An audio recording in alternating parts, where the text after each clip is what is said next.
तो आज की वीडियो में हम देखेंगे कि एफिनिटी के अंदर पोस्टर कैसे डिज़ाइन करते हैं। तो हम कुछ इस प्रकार का पोस्टर बनाना सीखेंगे एफिनिटी के अंदर। तो चलो स्टार्ट करते हैं। तो सबसे पहले आपको क्या करना है, आपको इधर फाइल के ऑप्शन पे आना है और यहाँ से जो ये न्यू है इसे सिलेक्ट करना है। इसे सिलेक्ट करते ही आपके सामने डॉक्यूमेंट पैनल ओपन हो जाएगा।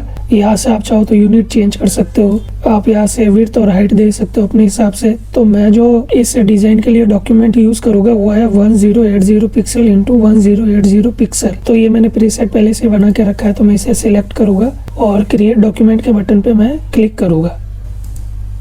तो हमारा डॉक्यूमेंट ओपन हो चुका है। तो मैं क्या करूंगा, मैं यहाँ पर जो भी इमेज यूज करना चाहता हूँ वो इंपोर्ट करूंगा। तो यहाँ पर मैंने इस इमेज को इंपोर्ट कर दिया है। आप जो भी इमेज यूज करना चाहते हो वो आप कर सकते हो। आपको सिंपल गूगल पे जाना है और सर्च करना है गर्ल मॉडल इमेज। तो आपके सामने कई सारे ऐसे इमेजेस आ जाएंगे मॉडल के, तो उनमें से जो भी आपको ठीक लगे उसे यहाँ पर लाके इम्पोर्ट करो। तो अब हम सबसे पहले क्या करेंगे, हम जो ये पोस्टर है इसका जो ये टेक्स्ट इफेक्ट है ये क्रिएट करना सीखेंगे कि ये कैसे करते हैं। क्योंकि इस पोस्टर में जो सबसे यूनिक चीज है वो ये टेक्स्ट ही है कि इस तरीके से कैसे डिजाइन किया है। ये क्रिएटिव लग रहा है, कुछ यूनिक सा लग रहा है। तो इसे क्रिएट करने के लिए हम क्या करेंगे, सिंपल मैं इधर लेफ्ट साइड में टूल बार में होगा और जो ये टेक्स्ट टूल है इसे मैं सिलेक्ट करूंगा और यहाँ पर जो भी टेक्स्ट आप लिखना चाहते हो वो आप लिख सकते हो। तो मैंने यहाँ पर टेक्स्ट लिख दिया है। अब मैं क्या करूंगा, जो ये टेक्स्ट है इसे मैं अपर केस में कन्वर्ट करूंगा, मतलब सारे लेटर्स को जो कैपिटल है उसमें कन्वर्ट करूंगा। तो इसके लिए हम यहाँ ऊपर प्रॉपर्टी बार में आएंगे और टेक्स्ट से रिलेटेड सारी प्रॉपर्टी आपको यहाँ पर शो हो रही होगी। तो ये डबल ए लिखा है, इस पे हम क्लिक करेंगे और यहाँ से अपर केस कर देंगे। तो देखिए जो सारे लेटर्स है वो कैपिटल में हो गए। अब हम क्या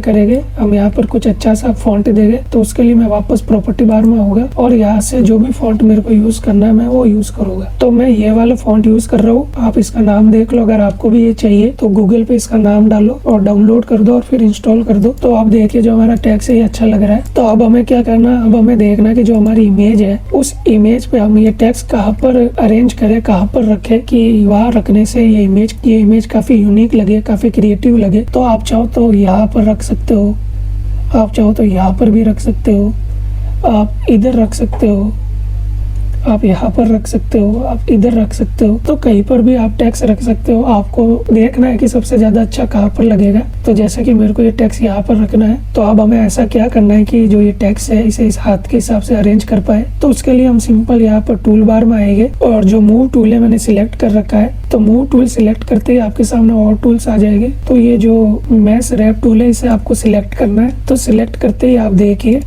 जो टैक्स है इसके चारों तरफ 4 पॉइंट आ गए। तो इन पॉइंट की मदद से हम इस टैक्स को अरेंज कर सकते हैं। तो अब मैं जो ये टैक्स है इसे इस हाथ के हिसाब से अरेंज करूंगा। तो आपको एक चीज का ध्यान रखना है, जो ये टैक्स है वो इमेज के अंदर होना चाहिए, इमेज के बाहर नहीं जाना चाहिए। अभी मैंने इस तरीके से इसे अरेंज किया है। अब मैं क्या करूंगा, अगर मैं किसी पॉइंट पे क्लिक करता हूँ तो वहाँ पर 2 पॉइंट और शो होते हैं। तो हम इनकी मदद से भी जो टैक्स है इसे अरेंज कर सकते हैं। तो मैं इनकी मदद से भी टैक्स को अरेंज करूंगा।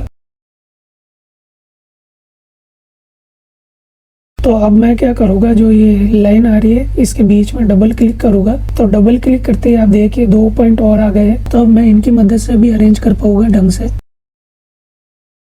तो जैसे ही आप अपने टेक्स्ट को अरेंज कर दे अपने शेप के हिसाब से, अपनी इमेज के हिसाब से, तो उसके बाद आपको क्या करना है, इधर ऊपर प्रॉपर्टी बार में आना है और जो ये अप्लाई का बटन दिख रहा है इस पे आपको क्लिक करना है। क्लिक करते ही जो आपका टेक्स्ट है वो ऑटोमेटिक उस शेप में कन्वर्ट हो जाएगा जिसमें आपने अरेंज किया है। तो अभी देखिए कि जो हमारा टेक्स्ट है थोड़ा सा यहाँ पर बाहर है। तो मैं क्या करूंगा, वापस इस टेक्स्ट पे क्लिक करूंगा और वापस ये जो मैश रैप टूल है इसे सिलेक्ट करूंगा और इसे हल्का सा मैं थोड़ा सा अपने हिसाब से चेंज कर दूंगा। तो एडजस्ट करने के बाद मैं वापस अप्लाई कर दूंगा। तो अभी देखिए जो हमारा टेक्स्ट है जो इस इमेज इस शेप के हिसाब से यहाँ पर एडजस्ट हो चुका है। तो अब मेरे को क्या करना है, अब मेरे को एक और टेक्स्ट चाहिए। तो मैं यहाँ पर भी सेम टेक्स्ट क्रिएट करूंगा। तो मैं टेक्स्ट टूल लूंगा और यहाँ पर भी एक टेक्स्ट लिखूंगा सिंपल सा। तो मैंने यहाँ पर लिखा है ब्यूटी।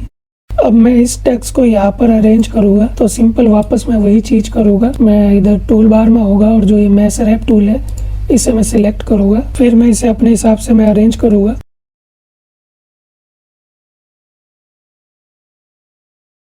तो जैसे ही आप टेक्स्ट को अरेंज कर दे तो वापस आपको क्या करना है, यहाँ पर अप्लाई के बटन पे क्लिक करना है, तो आपका जो टेक्स्ट है उस शेप में एडजस्ट हो जाएगा। तो अब हमने अपना जो टेक्स्ट है वो क्रिएट कर दिया है। तो अब हमें इस तरीके का इफेक्ट चाहिए, तो वो इफेक्ट हम कैसे क्रिएट करेंगे, तो वो क्रिएट करना आसान है। तो इस इफेक्ट को क्रिएट करने के लिए आपको क्या करना है, आपको जो आपकी मेन इमेज है यहाँ पर लेयर पैनल में आना है और इस पे राइट क्लिक करना है और डुप्लीकेट करना है। तो डुप्लीकेट करते ही आप देखिए इसकी डुप्लीकेट इमेज आ गई। तो अब आपको क्या करना है, आपको अपने कीबोर्ड पे कंट्रोल को होल्ड करके रखना है, प्रेस करके रखना है और इधर लेयर पैनल में आना है और जो ये टेक्स्ट है इस पे क्लिक करना है। तो क्लिक करते ही आप देखिए कि जो ये टेक्स्ट है इसके चारों तरफ एक आउटलाइन आ गई। तो हम इसी तरीके से अब हम दूसरे टेक्स्ट पे भी क्लिक करेंगे, लेकिन अब हम कंट्रोल के साथ शिफ्ट भी होल्ड करके रखेंगे, तो जिससे हमारा दूसरा टेक्स्ट है वो भी सिलेक्ट हो जाएगा। अब देखिए दोनों टेक्स्ट के चारों तरफ आउटलाइन आ रही है। हमने टेक्स्ट को सिलेक्ट नहीं किया है, आप यहाँ पर लेयर पैनल में देखिए कोई भी टेक्स्ट सिलेक्ट नहीं है। हमने क्या किया है, हमने कंट्रोल की मदद से जहाँ पर ये टेक्स्ट था उस एरिया को सिलेक्ट किया है, ना कि टेक्स्ट को। तो अगर अब मैं यहाँ से ये जो टेक्स्ट है इन्हें डिलीट भी कर दूं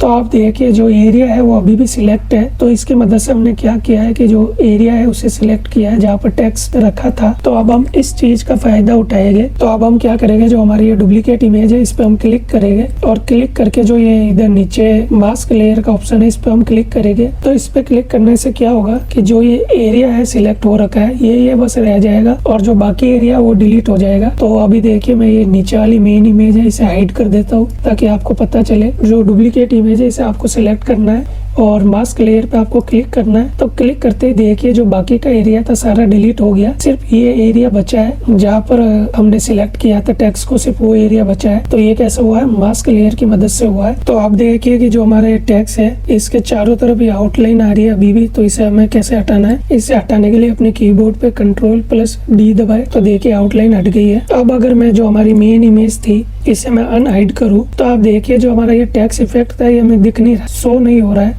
और अब हम अपने पोस्टर में देखें तो ये साफ साफ दिख रहा है। तो ये कैसे हुआ, तो ये भी काफी सिंपल है। आपको क्या करना है, अपनी जो मेन इमेज है इसे सिलेक्ट करना है। इसे सिलेक्ट करने के बाद जो ये मास्क लेयर का ऑप्शन है इस पे आपको क्लिक करना है। तो क्लिक करते ही जो हमारी इमेज है इसके ऊपर एक मास्क बन के आ गया है। तो हम इस मास्क की मदद से हम जो हमारी मेन इमेज है इसे वहां से इरेज कर देंगे जहाँ पर हमें वो टेक्स्ट दिखाना है। तो वो हम कैसे करेंगे, सिंपल आप जो ये मास्क है इस पे हम क्लिक करेंगे और इधर टूल बार में आएंगे और जो ये पेंट ब्रश टूल है इसे हम सिलेक्ट करेंगे। तो आप जब भी जो ये मास्क लेयर इस पे क्लिक करते हो और उसके बाद पेंट ब्रश टूल को सिलेक्ट करते हो तो आपके सामने ये दो कलर के ऑप्शन दिखते हैं, ब्लैक और व्हाइट। तो इसका मतलब क्या है कि अगर आपने ब्लैक सिलेक्ट कर रखा है और आप जहाँ पर भी पेंट करोगे तो वहां से देखिए जो हमारी ये इमेज है वो इरेज हो रही है। और व्हाइट का मतलब है कि आप जहाँ पर भी वापस पेंट करोगे व्हाइट सिलेक्ट करके तो जहाँ पर आपने इरेज किया वो एरिया वापस रिकवर हो जाएगा, हमें वापस शो होने लगेगा। तो ये चीज कैसे हो रही है, मास्क लेयर की मदद से हो रही है। तो इसकी मदद से हम वहाँ पर इरेज कर देंगे जहाँ पर हमें वो टेक्स्ट चाहिए। तो मैं यहाँ से ब्लैक पेंट को चूज करूंगा इरेज करने के लिए। तो ऊपर प्रॉपर्टी बार में देखिए जो पेंट ब्रश है इसका फ्लो है जो मैंने 25% रखा है और हार्डनेस को मैंने 0 कर दिया है। अब जहाँ पर वो टेक्स्ट था वहां से मैं इरेज करना स्टार्ट करूंगा। तो आप देखिए अब हमारा जो टेक्स्ट है वो हमें दिख रहा है। तो पहले आपको क्या करना है, जो जहाँ पर टेक्स्ट था उस एरिया को पूरा इरेज कर दो और नीचे भी मैं सेम करूंगा, यहाँ से भी इरेज कर दूंगा। अब इसके बाद क्या करना है, इसके बाद आपको ब्लैक व्हाइट पेंट सिलेक्ट करना है और हम वो एरिया रिकवर कर देंगे जो एरिया में दिखाना है। तो जैसे मेरे को ये एरिया दिखाना है और फिर आप ब्लैक पेंट की मदद से जो एरिया आप हटाना चाहते हो आप आराम से हटा सकते हो, एडजस्ट कर दो। और ब्रश की साइज अगर आपको बड़ी करनी है छोटी करनी है तो आपको क्या करना है, अपने कीबोर्ड पे जो ब्रैकेट की है एंटर के ऊपर उन्हें प्रेस करो तो आपकी जो ब्रश की साइज है वो छोटी बड़ी हो जाएगी। तो आप देखिए कि मैंने जो इमेज है इसे इस तरीके से अरेंज कर दिया कि ऐसा लग रहा है कि जो ये टेक्स्ट है वो इस इमेज से जुड़ा हुआ है। तो जो चीज हमने यहाँ पर की वो चीज हम सेम यहाँ पर भी करेंगे। अपने हिसाब से पहले उस एरिया को रिकवर कर देंगे जो हमें चाहिए। अब मैं वापस ब्लैक कलर को सिलेक्ट करूंगा और अपने हिसाब से अरेंज कर दूंगा।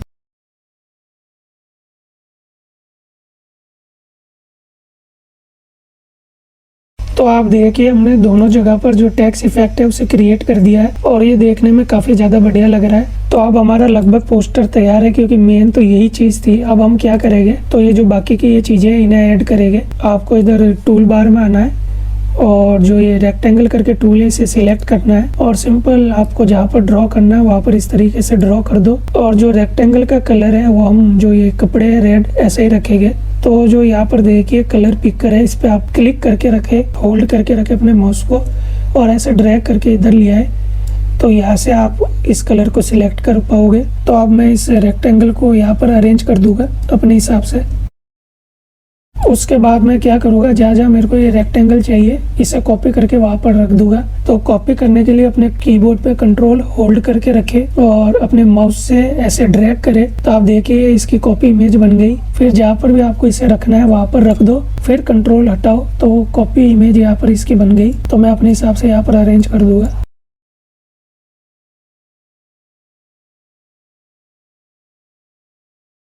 तो अभी देखिए जो जो शेप मेरे को अपनी इमेज में चाहिए थी वो मैंने यहाँ पर ड्रॉ कर दी है। अब मेरे को चाहिए लाइन, तो सिंपल है, आपको लेफ्ट साइड में आना है और जो ये पेन टूल है इसे आपको सिलेक्ट करना है और एक क्लिक आपको यहाँ पर करना है और शिफ्ट को होल्ड करना है ताकि सीधी लाइन आपको एक शो हो और अब इसी पॉइंट के सामने आप एक और पॉइंट क्रिएट कर पाओ। तो एक क्लिक में यहाँ करूंगा, फिर वापस शिफ्ट को होल्ड करूंगा और एक क्लिक में यहाँ पर करूंगा। तो आप देखिए हमारी एक लाइन बन गई है। अब इस लाइन का कलर भी हम चेंज करेंगे। तो इधर कलर पैनल में आएगा और जो ये ब्लैक कलर है इससे मैं ये जो रेड कलर है इस पे क्लिक करूंगा तो ये रेड बन जाएगा, रेड सिलेक्ट हो जाएगा। यहाँ पर भी मेरे को एक लाइन चाहिए, तो यहाँ पर भी मैं क्या करूंगा, पेन टूल को सिलेक्ट करूंगा, यहाँ पर एक क्लिक करूंगा, शिफ्ट होल्ड करके रखूंगा, दूसरा क्लिक यहाँ करूंगा, तो यहाँ पर भी एक सेम लाइन बन के आ गई। अब मैं इन तीनों को सिलेक्ट करूंगा, इन पे माउस का राइट क्लिक करूंगा, अलाइनमेंट पे जाऊंगा और यहाँ से सेंटर कर दूंगा, तो ये तीनों सेम लाइन पे आ जाएंगे। तो अब मैं क्या करूंगा, जो ये रेक्टेंगल है इसे सिलेक्ट करूंगा और यहाँ पर लेयर पैनल में होगा और जो ये ब्लेंडिंग ऑप्शन है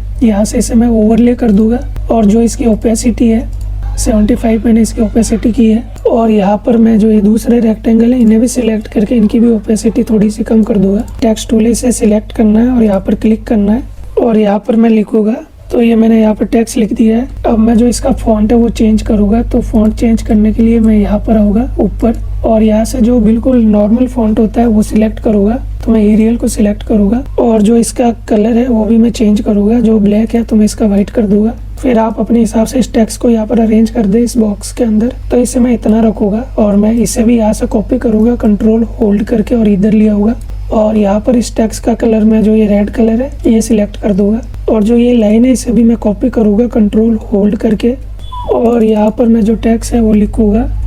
अभी सिर्फ यहाँ पर एक चीज़ की कमी है, वो है बैकग्राउंड। तो बैकग्राउंड कैसे क्रिएट करते हैं वो भी आसान है। तो आपको क्या करना है, जो भी इमेज आपको बैकग्राउंड में चाहिए रैंडमली कोई भी उठा लो, वो एफिनिटी के अंदर लाओ और यहाँ पर पेस्ट कर दो। तो जैसे कि मैं ये इमेज ले रहा हूँ, रैंडमली जो भी आपको मिले वो इमेज ले लो। उसके बाद आपको क्या करना है, आपको इमेज को अपने हिसाब से अरेंज करना है। तो ये बैकग्राउंड अभी सबसे ऊपर है, तो इसे बैक साइड में ले जाने के लिए इस पे मैं क्लिक करूंगा और जो ये अरेंज का ऑप्शन है इस पे जाऊंगा और टू बैक कर दूंगा। तो अभी देखिए जो बैकग्राउंड है ये पीछे चला गया। तो इसके बाद मैं क्या करूंगा, लेयर पैनल में होगा और जो ये बैकग्राउंड है इसे मैं सिलेक्ट करूंगा और जो ये फिल्टर का ऑप्शन है इस पे मैं क्लिक करूंगा और यहाँ से जो ये ब्लर है ये ऑप्शन में सिलेक्ट करूंगा और जो ब्लर की रेडियस है पूरी बढ़ा दूंगा। तो आप देखिए जो हमारा बैकग्राउंड है वो बिल्कुल रेडी है। तो अब हमें क्या करना है, जो बैकग्राउंड है इसका कलर हम थोड़ा सा डार्क करेंगे, तो उसके लिए मैं वापस बैकग्राउंड पे क्लिक करूंगा और इधर एडजस्टमेंट के ऑप्शन पे क्लिक करूंगा और यहाँ से जो ये कर्व है इसे मैं सिलेक्ट करूंगा और हल्का सा मैं इसे डार्क कर दूंगा अपने हिसाब से। तो अभी हमारा बैकग्राउंड अच्छा लग रहा है। अब हम क्या करेंगे, जो ये पूरी इमेज है अब हम इसका जो कलर कॉम्बिनेशन है वो हम ठीक करेंगे। तो उसके लिए मैं वापस यहाँ एडजस्टमेंट पे होगा और यहाँ से कर्व ले लूंगा। तो आप देखिए जो ये कर्व फिल्टर है ये सबसे ऊपर है लेयर पैनल में, देखिए। तो अब मैं यहाँ से कर्व को अरेंज करूंगा, इसे हल्का सा डार्क करूंगा। तो अभी जो हमारी इमेज है ज़्यादा अच्छी लग रही है, कलर कॉम्बिनेशन थोड़ा बढ़िया हुआ है। देखिए इसे मैं हाइड करूँ और वापस हाइड करूँ तो देखिए दोनों में कितना अंतर है। इसके बाद मैं क्या करूँगा, वापस एडजस्टमेंट पे आऊँगा, HSL इसे मैं सिलेक्ट करूँगा और यहाँ से मैं क्या करूँगा कि जो ये सैचुरेशन है इसे हल्का सा बढ़ा दूँगा। देखिए बढ़ाने से ये कैसा हो गया और घटाने से पूरा ब्लैक एंड वाइट हो जाएगा। तो मैं इसे हल्का सा बढ़ा दूँगा, तो मैं इसे 8 रखूँगा, आप अपने हिसाब से देख लेना। तो अभी जो ये लगभग हमारा पोस्टर है ये रेडी है। तो आपको क्या करना है, आपको सिंपल टूल बार में आना है और जो ये फिल्टर टूल है इसे आपको सिलेक्ट करना है। फिल्टर ब्रश टूल है जो, तो इससे सिलेक्ट करने के बाद ऊपर प्रॉपर्टी बार में देखिए यहाँ पर आपको कई सारे फिल्टर देखने को मिलेंगे। तो उसमें से आप यहाँ पर ग्लिच को सिलेक्ट कर दो। ये अलग अलग तरीके के ग्लिच इफेक्ट है, तो यहाँ से आप वेव सिलेक्ट करो और जहाँ पर भी ग्लिच इफेक्ट आपको क्रिएट करना है वहाँ पर अपना जो ये माउस है लाओ और वहाँ पर क्लिक कर दो। तो आप देखिए आपका ग्लिच इफेक्ट वहाँ पर बन जाएगा।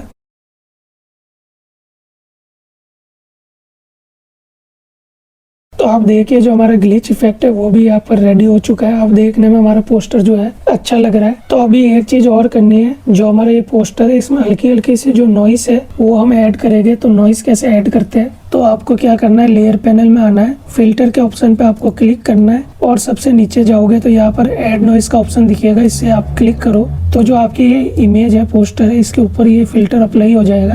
तो जैसे ही मैं इसे पूरा बढ़ाता हूँ तो आप देखिए हमारा जो ये पोस्टर है इसके अंदर नॉइस क्रिएट हो चुकी है। तो हमें ये बिल्कुल हल्की सी रखनी है, ज्यादा नहीं। तो आप अपने हिसाब से जितनी आप रखना चाहो रख सकते हो। और इसके बाद आप चाहो तो जो ये बैकग्राउंड है इसका कलर भी आप चेंज कर सकते हो। जैसे बैकग्राउंड को आप सिलेक्ट करो और एडजस्टमेंट के बटन पे क्लिक करो और जो ये HSL है इसे सिलेक्ट करो और जो बैकग्राउंड में कौन सा कलर है ये ब्लू है तो यहाँ से ब्लू सिलेक्ट करो। तो ब्लू सिलेक्ट करने के बाद जो ये पहला ऑप्शन दिख रहा है अगर आप इसे मूव करोगे तो आप देखिए जो आपके जो बैकग्राउंड है इसका कलर भी चेंज हो रहा है। तो आपको जो कलर रखना आप यहाँ से रख सकते हो। तो जैसे मैं ये कलर रख रहा हूँ तो मैं इसे सिलेक्ट कर देता हूँ। तो आप देखिए जो हमारा पोस्टर है काफ़ी अच्छा दिख रहा है और इन्हीं तरीकों का आप यूज़ करके आप अपना मॉडर्न पोस्टर क्रिएट कर सकते हो। आप क्रिएटिव जो ये इफेक्ट है टेक्स्ट के ये आप लगा सकते हो।